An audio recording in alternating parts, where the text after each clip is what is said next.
Olá, folhetins, bem-vindos a mais um Teletrama e hoje, no episódio de hoje, nós vamos falar sobre sci-fi, mas bastidores também, ou seja, a chegada da inteligência artificial na música, na moda, no cinema, ou seja, na cultura como um todo, né, Mavi?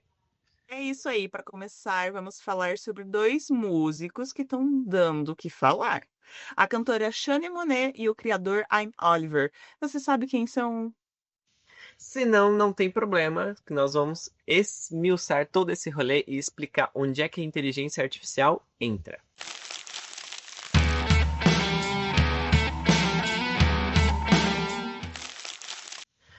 Mavi, você ouviu a última? Tem uma cantora nova fazendo mais barulho que álbum de Megastar. E o detalhe é que ela não existe na vida real. Como assim não existe? Quem que é essa diva fantasma? Pois é, menina, a cantora chama-se Shania Monet. Ela tem single, tem perfil, tem playlist com milhões de visualizações no YouTube e tem até contrato com gravadora. Sim, a Hollywood Media assinou com ela um acordo daqueles de fazer os executivos coçarem a cabeça. A Rolling Stone Brasil, inclusive, relatou que o contrato foi de 3 milhões de dólares. Não, peraí. Você tá me dizendo que 3 milhões de dólares foi do contrato dela? Como que funciona isso, gente? Ela nem existe.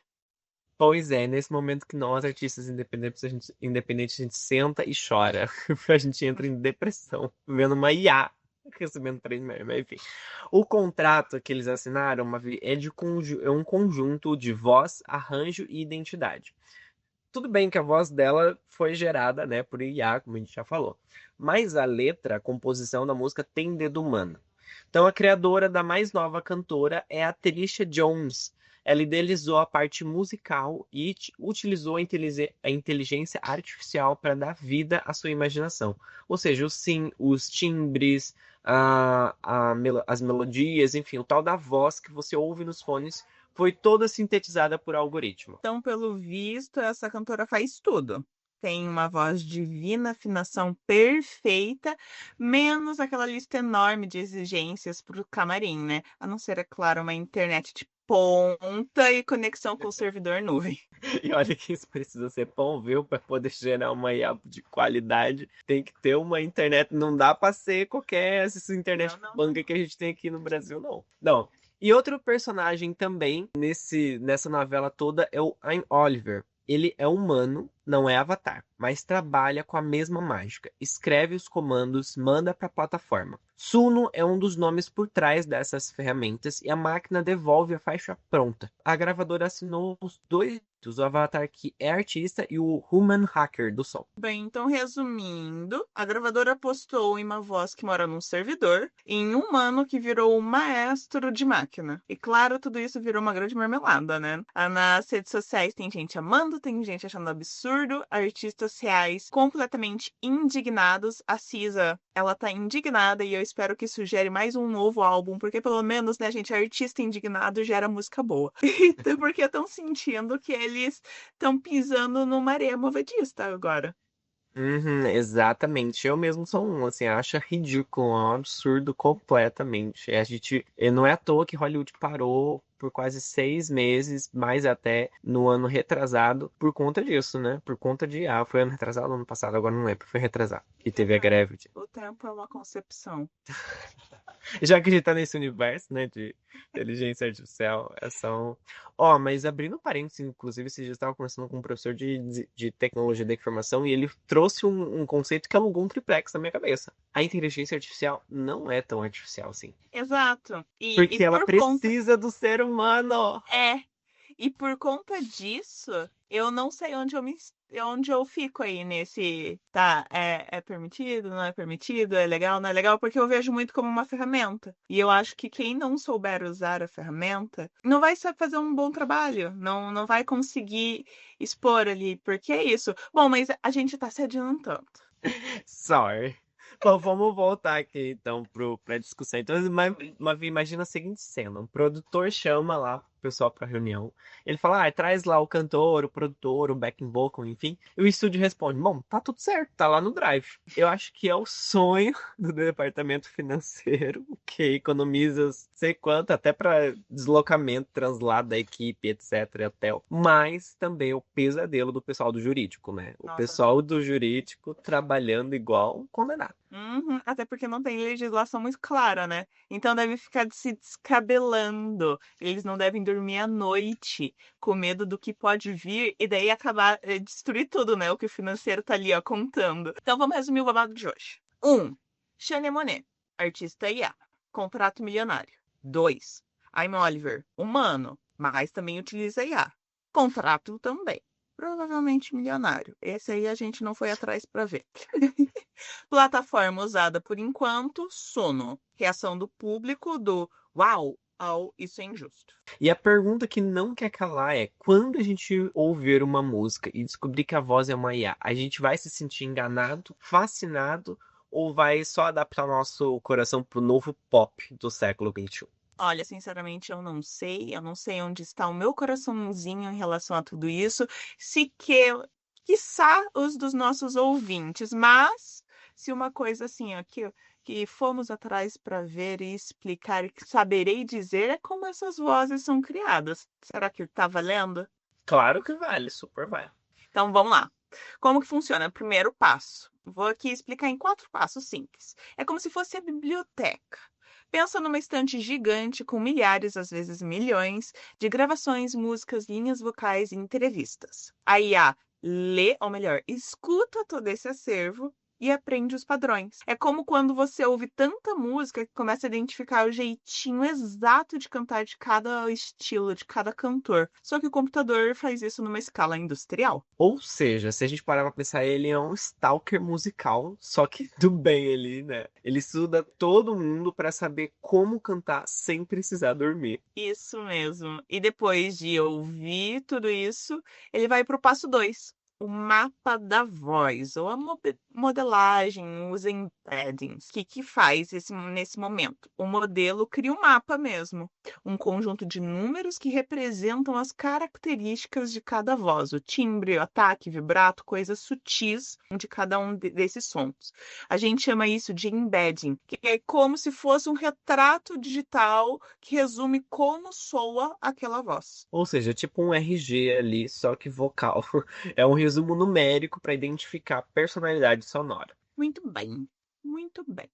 E agora Estamos vamos para o entendendo. passo 3, que é o pedido, mais conhecido como pelos todos os nossos coaches de IA na internet, que todo dia a gente rola o feed e vê pelo menos um curso ensinando a fazer o quê? O prompt perfeito, que é ali, que seguir a letra, a melodia, a instrução.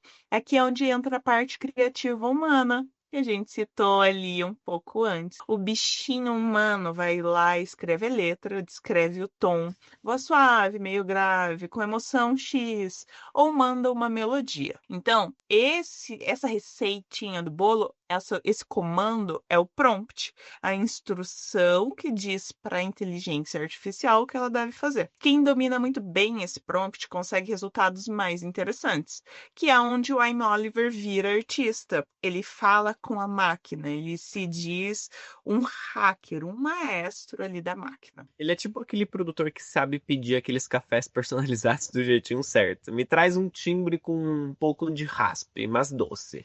Né? Então o barista entende quando o pedido é bem feito. Exatamente. E para o passo 4, no momento da mágica final, que é a sintetização ou vocoder. A IA cria uma representação do som de tudo aquilo que foi desenhado para ele mesmo, o desenho do áudio. Isso é o que chamamos de espectrograma. E um componente chamado vocoder transforma esse desenho em ondas sonoras, ou seja, em áudio que faz você poder escutar no Spotify, no YouTube, no iCloud, nos reprodutores de áudio por aí. É o último ponto, o último toque que transforma todos aqueles dados, todos aqueles números em voz. E pronto, sai do forno uma faixa com voz que parece para o ouvido perfeitamente humana. E pronto, sai do forno uma faixa com voz que parece para os nossos ouvidos perfeitamente humana. Mas lembra, por baixo disso tudo tem estatística e muitos, mas muitos dados. E agora que a gente já explicou o como, a parte que ferve é o e daí? Como que isso mexe com os direitos autorais, com empregos, com a imagem, com a nossa relação afetiva com a música? Então agora a gente vai para um ponto bem quente aí, que é, existem pelo menos três grandes problemas que todo mundo comenta sobre isso. Autoria e direitos, ou seja, se a voz e o arranjo foram gerados por máquina, quem que é o autor afinal de contas? Quem tem o direito a royalties? Né? Então, por exemplo, se a plataforma que foi usada, será que é o direito da plataforma que foi usada ou do artista que fez o prompt? Fica aí. Trabalho e renda, então agências, fotógrafos, músicos de sessão, modelos, tudo pode ser afetado se as empresas preferirem avatares que, obviamente, custam menos. A saúde mental e padronização de beleza, então campanhas com modelos perfeitos de inteligência artificial podem empurrar um padrão inatingível e isso tem consequências na vida real e, assim, catastróficas. E bem legal você ter trazido esse ponto ali da questão da saúde mental e dos padrões de beleza, porque lembra que no início do mês de setembro teve a campanha da Guess que saiu na Vogue como um modelo gerada totalmente por IA. As fundadoras ali da agência que criou essa modelo, porque elas têm uma agência de modelos artificiais, elas se justificaram falando que é uma ferramenta que poupa custos. E só que esse começa a ser um estopim do problema também.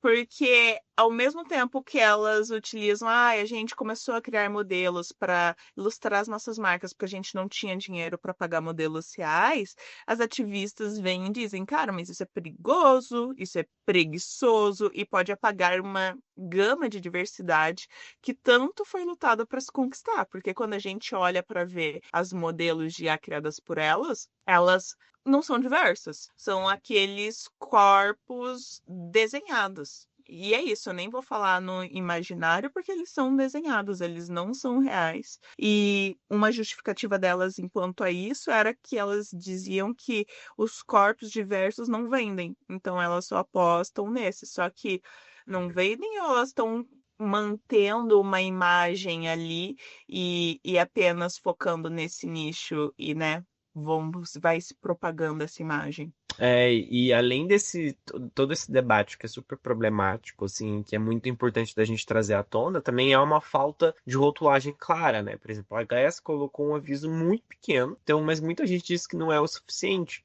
O público precisa saber quando ela está vendo algo sintético, porque a gente tem um grau de verossimilhança muito presente, muito forte, então tem coisa que você assiste ou que você vê que você fala, cara, isso é real. E a gente precisa ter uma rotulagem nítida de que aquilo é gerado por IA. Com certeza. Inclusive, no cinema, o Festival de Gramado incluiu uma mostra com filmes que usaram IA. E deu até verba para esses filmes, né? Houve premiação e tudo mais, mas sem o troféu tradicional, como um sinal de cautela. Já no Rio surgiu a RAIF, um festival inteiro para filmes com IA, que daí mostra duas coisas: a curiosidade institucional e o cuidado. Esses filmes eles estão sendo claramente divulgados que têm IA, são com IA, são feitos, né, com inteligência artificial, mas o cuidado também de um festival é só para isso e no outro é uma categoria para aquilo que não vai nem receber o troféu tradicional, que já tem ali um peso histórico. Ele vai ter uma categoria, vamos explorar isso que está nascendo, mas calma lá, que você ainda não atingiu toda essa história, né?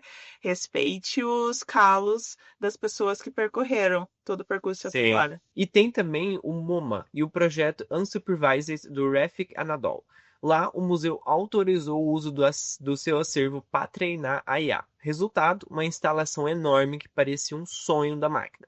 E aí, o MoMA serviu de exemplo de como fazer o consentimento e curadoria, diferente dos modelos treinados com imagens sem licença. Ou seja, quando a instituição participa, dá mais legitimidade e resolve parte do problema ético ali. Mas a maior parte dos modelos na internet, infelizmente, foi treinada com bases massivas sem qualquer tipo de autorização. Pois é, por exemplo, a GetMatches processou a Stability AI por terem usado milhões de fotos protegidas para treinar os seus modelos. E esse caso é muito simbólico porque se os tribunais decidirem contra as plataformas, isso pode mudar totalmente o jogo. As empresas teriam que negociar, pagar licenças e mudar como treinam os modelos, o que eu acho que é o mais certo. Justo, né? Bem É. justo. E precisamente por isso, muita empresa quer empurrar para frente, né? Todo esse processo e o que vem acontecendo, até acho que as discussões. Porque da maneira que tá, é muito mais lucrativo. A McKinsey, inclusive, diz que a IA generativa pode movimentar trilhões ainda. Ou seja, tem muito dinheiro em jogo e tem muita briga jurídica ainda por vir. Ou seja, aí a gente está falando de que se a gente está falando de IA gerando movimentações de trilhões, na mão de quem esse dinheiro vai estar, né? Aí você tira trabalho de artista, de centenas de categorias de profissionais e coloca tudo na mão de pouquíssimas pessoas. Olha só que legal. E olha, aqui a gente também não está só apontando os problemas, sem dizer por que que isso cresce na democratização. Pequenos criadores podem prototipar trilhas visuais ou cenas com orçamento muito mais baixo. A velocidade de experimentação, tem a questão das novas linguagens estéticas. Então não é tudo só ruim, a gente consegue ver as coisas boas também. Exato, e eu acho que é isso, né? Tem pontos positivos e negativos, e esses são os positivos, eu acho que reduz em orçamento, reduz em tempo e etc. E ainda mais na sociedade que a gente vive, que tudo é muito acelerado. Mas eu acho que o desafio, justamente que é uma área muito nebulosa ainda, é garantir que o ganho não seja só para quem já tem muito dinheiro, né? Para quem é o dono do Google, por exemplo, da Amazon, enfim, porque são essas pessoas que até então têm dinheiro para investir em IA e estão ganhando esses trilhões de dinheiro aí, né? Exatamente. Inclusive, tem muita gente trabalhando em soluções muito realistas. Tipo, três ideias que já estão em debate, inclusive, que a gente pode trazer aqui é a rotulagem clara. Então, todo conteúdo gerado, total ou parcialmente, enfim, por inteligência artificial, precisa dizer isso abertamente. Tipo assim, sei lá, botar uma tarja, igual a gente vê nos comerciais de medicamento, sabe? Que tem uma tela azul. Então, diz, essa campanha usa a imagem gerada por IA. Pronto, você já sabe que aquilo é IA. O licenciamento justo também, então os modelos que usarem obras protegidas, né, pagar ali para os autores, então uma espécie de plano de licenciamento para treinar esses modelos, e novas profissões e direitos trabalhistas, né? Então quem é o músico designer de IA, quem escreve os prompts, quem faz a curadoria de dados, esses profissionais eles precisam ser reconhecidos e remunerados para isso, até porque é um novo campo de pesquisa, um novo campo de desenvolvimento. E assim como surgiu as redes sociais, surgiu o marketing, então é uma área completamente nova, né? É aquilo, né? E eu, particularmente, não acho que nenhuma dessas três soluções sejam coisas fora do esperado, fora do comum ou absurdas. Eu acho que são coisas muito justas e válidas, porque a gente está falando de uma nova ferramenta, mas que quem está por trás são seres humanos e que lida com seres humanos. E que ótimo todos os avanços que ela traz, mas a gente está falando de pessoas ainda. Uhum, exato. E no Brasil tem até um projeto de lei, a PL 2338, lá de 2023, então está camelando ainda, que tenta obrigar empresas a informarem quais obras foram usadas no treinamento para dar poder aos autores para vetar ou cobrar, que é isso que a gente está falando, né? O justo. Não é perfeito? Não, mas é um caminho já. E essa lei já tem boas práticas, que é o que a gente falou, por exemplo, lá do MoMA, que foi uma exposição incrível de um museu respeitadíssimo que autorizou sim o uso do acervo e participou desse processo criativo e artístico. Então não foi uma apropriação, foi uma parceria. E olha que legal que é quando é uma parceria e não alguém tomando o trabalho do outro. Sim, que é toda a discussão, inclusive, que está rolando até nos Estados Unidos, né, em relação a isso, porque as IAs, essas grandes Big Techs aí, utilizaram não sei quantos mil livros para treinar as IAs e eles admitiram isso, que usaram de forma pirateada, inclusive. Ou seja, nem comprar o livro num e-book, num sebo, algum lugar, eles compraram. Eles piratearam os livros e colocaram. Então essa é uma grande questão, né? Uma preocupação também real, além disso, é essa imagem de corpos perfeitos e reais que afetam diretamente a autoestima. É isso, e isso já é um problema desde o século passado, e eu acho e a gente achou que estava progredindo, né? E realmente estávamos progredindo nesse debate, aí chega a IA e fala, vamos regressar uns 50 anos aí.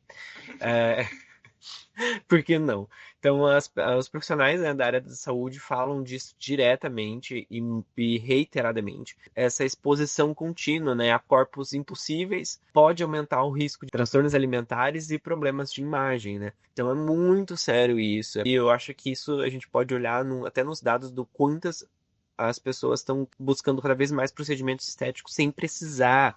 A gente tem gente, tipo, da nossa idade, de tipo 20, na faixa dos 20, 30 anos, já fazendo botox. Aí você pensa assim, cara, você nem se desenvolveu a tua pele direito, você tá fazendo botox com 20 e poucos anos, sabe?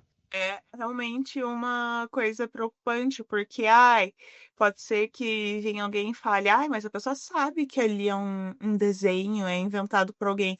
Tá, mas também sabiam quando era um filtro que colocava no rosto e quantas pessoas chegam em clínicas estéticas ou em médicos cirurgiões e falam, eu quero fazer cirurgia para parecer isso aqui. Uhum. Já tem distúrbio visual e de imagem. Porque é isso, você fica vendo o tempo todo. Então você acha que mesmo que você saiba que aquilo é artificial, mas chega um momento que o teu cérebro ele já não diferencia mais, porque você vê aquilo o tempo inteiro. Uhum. Sabe quando você trabalha no mesmo ambiente há 20 anos e aí de repente você vira pra lá e fala, nossa, essa parede é azul, nunca percebi. Mas é porque é isso, tava ali, mas você nunca percebeu, porque você vê aquilo o tempo inteiro, todo dia. Então eu acho que esse é o problema, sabe? Uhum. E tem outra, né, que é aquilo do que, por exemplo, as donas das agências falaram, tipo, essas modelos nesse perfil estão performando melhor. Então, se as modelos de A performarem melhor em engajamento, as marcas claramente vão preferir, mas até que ponto realmente Uhum. elas estão engajando melhor ou só está sendo exposto àquilo e está sendo um custo muito menor? Só que nisso segmentos como, por exemplo, o plus size pode perder muito espaço que levou décadas e décadas para serem construídos e ainda é um construído com muitas e muitas vírgulas, né? E tem um retrocesso real, é o que você falou. Vamos aí de voltar uns 50 anos e muito doido, né? A gente avançando tanto e retrocedendo tanto ao mesmo tempo devido a esse avanço. Sim. Chega a ser paradoxal. Sim, não, total, assim. É uma gangorra. Uma hora a gente avança, outra hora a gente volta, e a gente nunca sai disso, né? Uhum. É aquilo, imagina uma produtora voltando para música, economizando para criar jingles, backing vocals e até faixas completas com a IA. No curto prazo, o que eles veem? Cifras, economia, dinheiro entrando no bolso. Mas no médio prazo, são músicos de seção, back singers, arranjadores perdendo contratos. Uhum. E por outro lado, também surge, né, uma nova profissão, como a gente falou, que é uma nova área de pesquisa e de aprofundamento aí, que a gente tem engenheiro de prompt, curador de datasets, música designers, enfim, habilidades que combinam gosto musical também com os temas de IA. Então, se houver políticas de formação e inclusão, parte do impacto negativo pode virar uma oportunidade também. Então, folhetins, inovação criativa ou ameaça real? A resposta, obviamente, não cabe numa manchete aqui, mas é as duas coisas ao mesmo tempo, né? Então depende de como a gente regula, rotula e cuida das pessoas, então vai depender muito de como a gente nortear. Por isso que a regulamentação é importante. Às vezes a gente acha que a regulamentação vai ser uma coisa só ruim. Não, mas é dizer exatamente, olha, a gente vai seguir por esse caminho porque é o ideal, e assim a gente garante o direito para todos, deveres para todos. Então, regular não é uma coisa ruim. A gente associa regular como se fosse uma coisa ruim, né? E não é. Manter o avanço sendo o avanço. Exatamente. E para mim, se a gente ainda conseguir rotular, pagar quem deve ser pago, e todo mundo, né, gente? Pelo amor de Deus, vamos pagar o povo, não é só quem tá ali no topo da cadeia, não.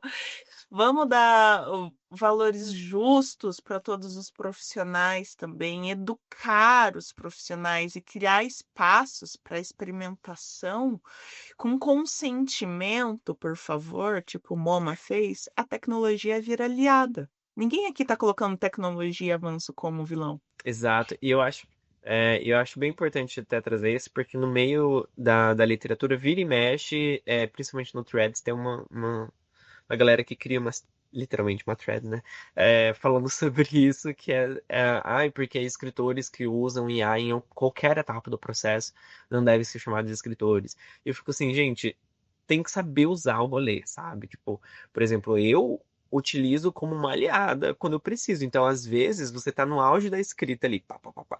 Você tá super concentrado. E aí você precisa só de buscar uma informação muito específica. Cara, até você procurar num livro, assistir um documentário, jogar no Google. Joga na IA que ela vai te dar essa informação rapidinho, tipo, em questão de segundos, e aí você já volta.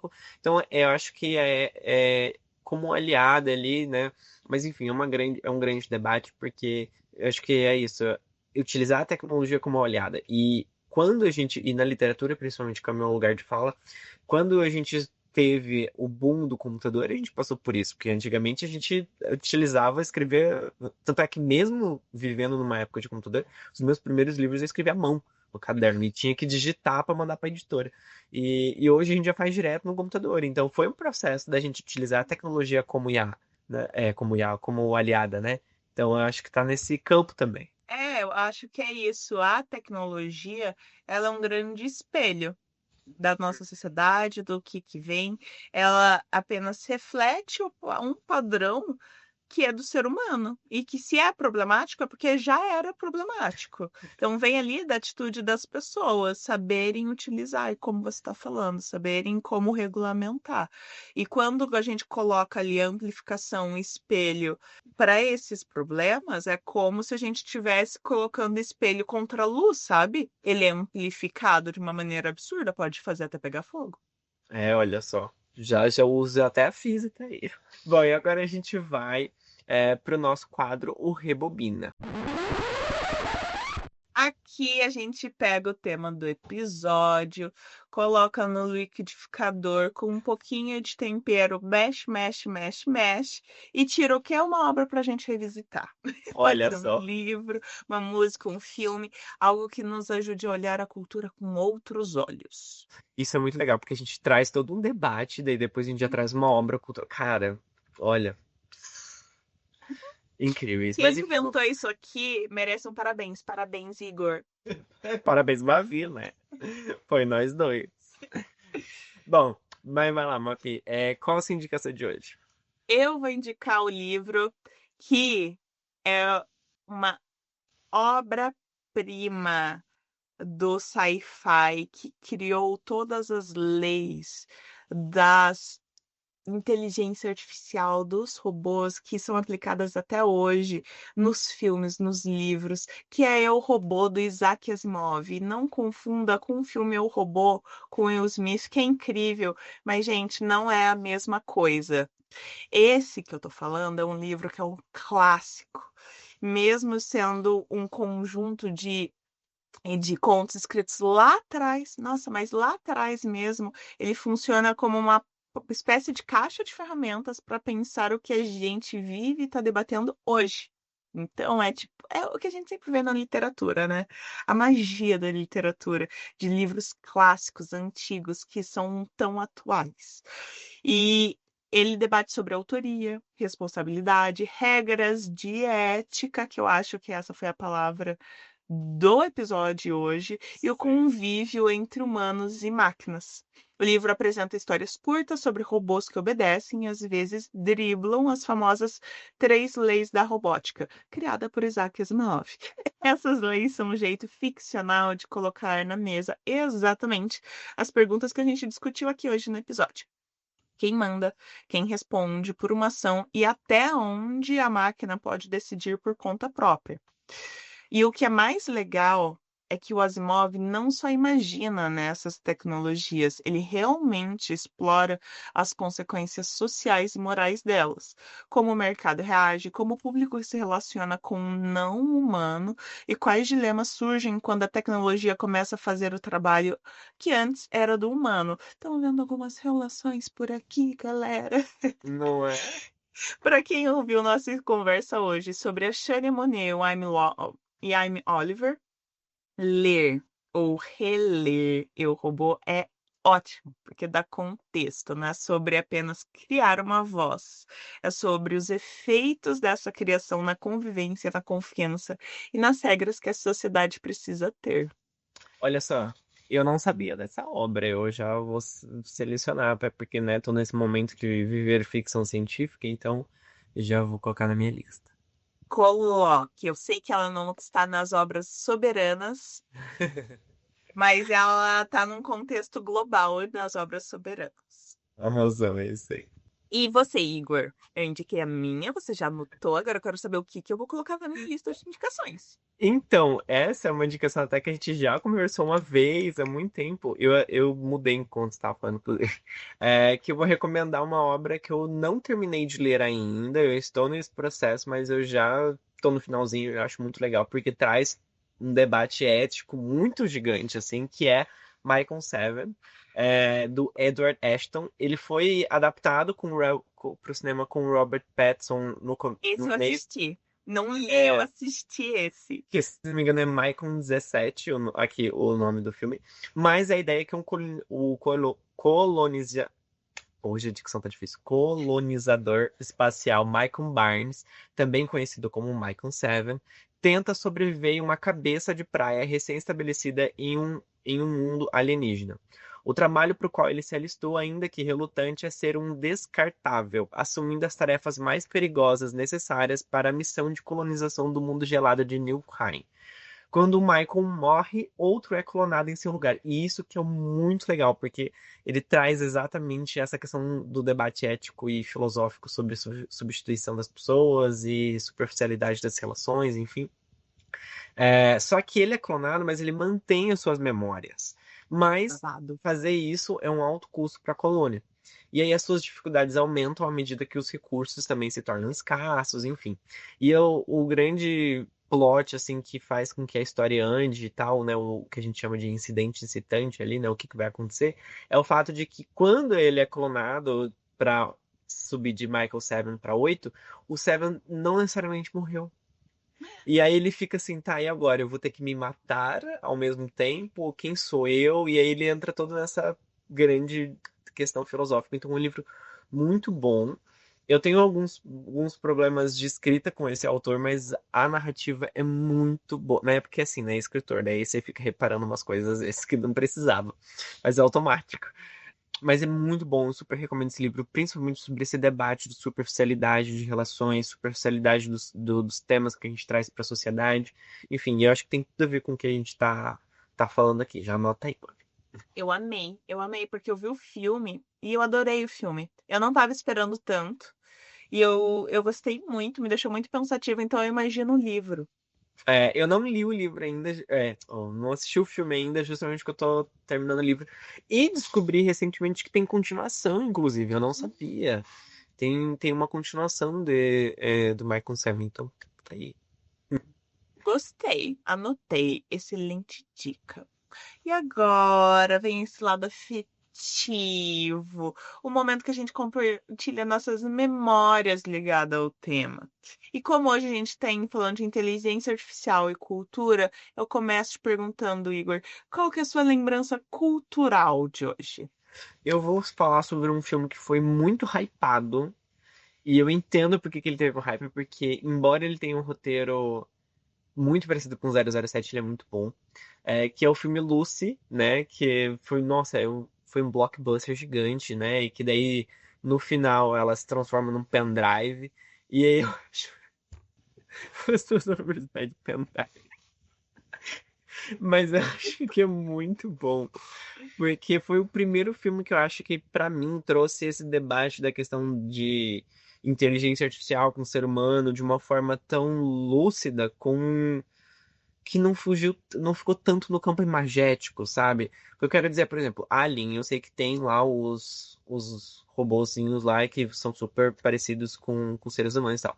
Só que lá tá num campo tão fora da realidade, porque já tá dentro de um filme sobre um alien que é um bicho, um monstro. E aí o Lucy não, ele traz um pouco já pro uma coisa mais Peça palpável, sabe? humana. É, exato. Então eu acho que por isso que esse filme é uma lembrança cultural bem interessante pro tema, porque traz esse remete aí, tá? Será que a gente vai chegar num ponto como esse, né? Tipo, essa brincadeira dela no final se transformar num pendrive. O que que será da gente, da nossa mente humana? A gente tem aí, até saindo uma super interessante um tempo atrás, de pessoas que estão colocando nanochip já no cérebro, pra digitar no computador e usar o computador através do cérebro, sem precisar de teclado e mouse.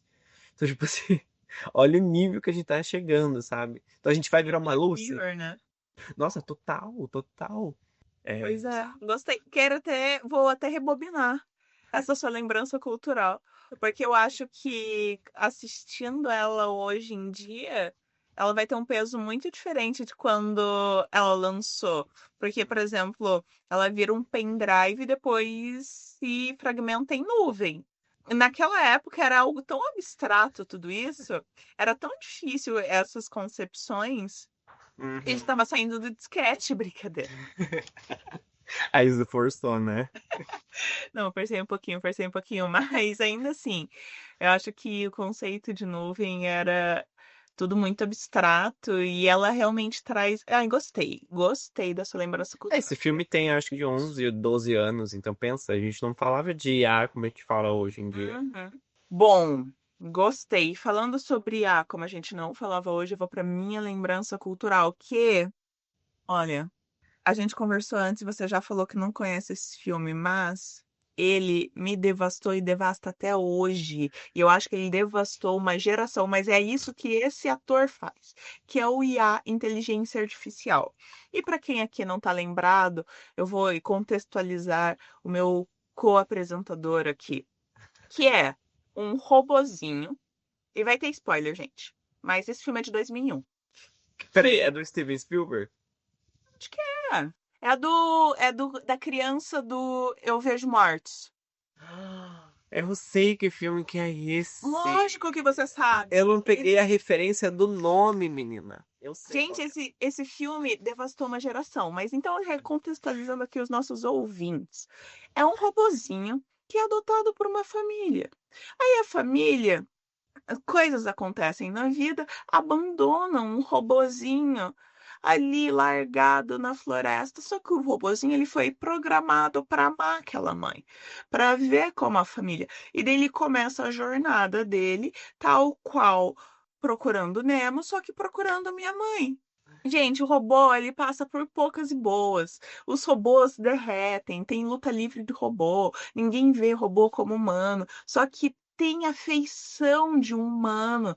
E daí você vê aquela busca, aquele desejo, aquele amor daquele robô, e todo mundo falando é programado. E ele, não, eu amo. Mas ele foi programado também para isso. E ele tá ali sofrendo,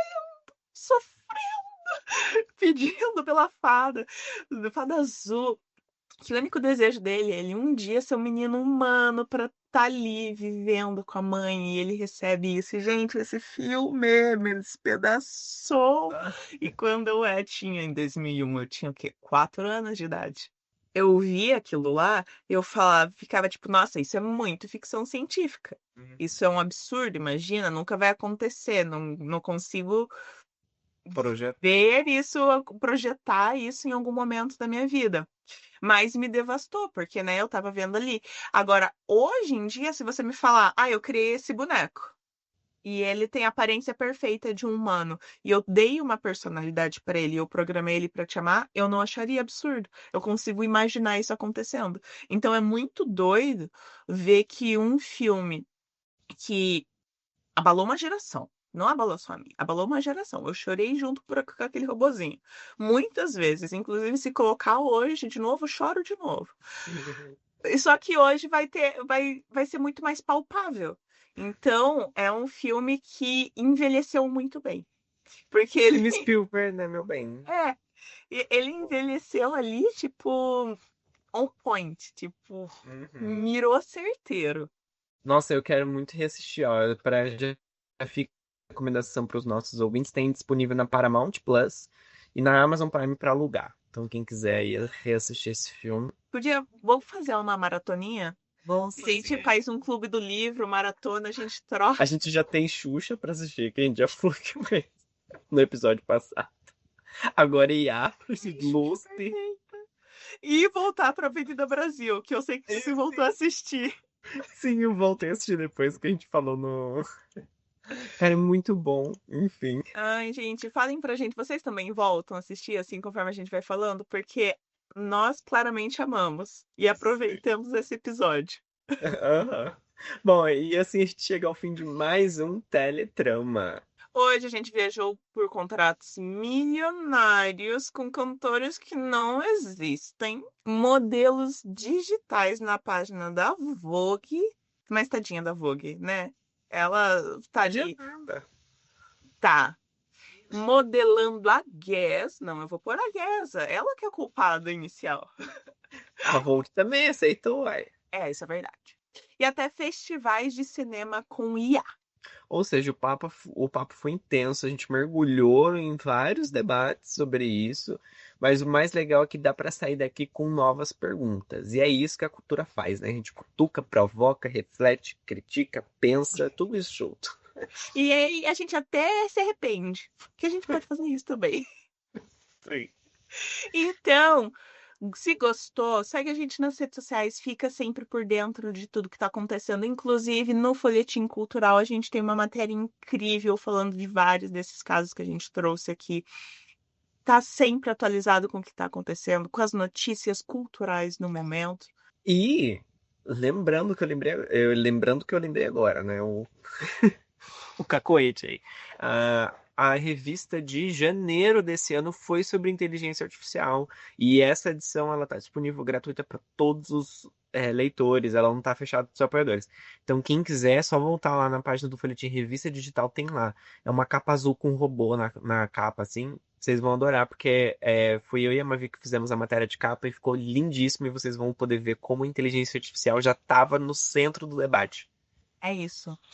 Ela vem, ó, ela vem se esgueirando pelos cantos. Mas é isso aí. Agora a gente quer saber com vocês. Você acha que a inteligência artificial é mais aliada ou ameaça? Conta aí pra gente nos comentários e a gente se encontra no próximo episódio. Até lá, folhetins! Tchau!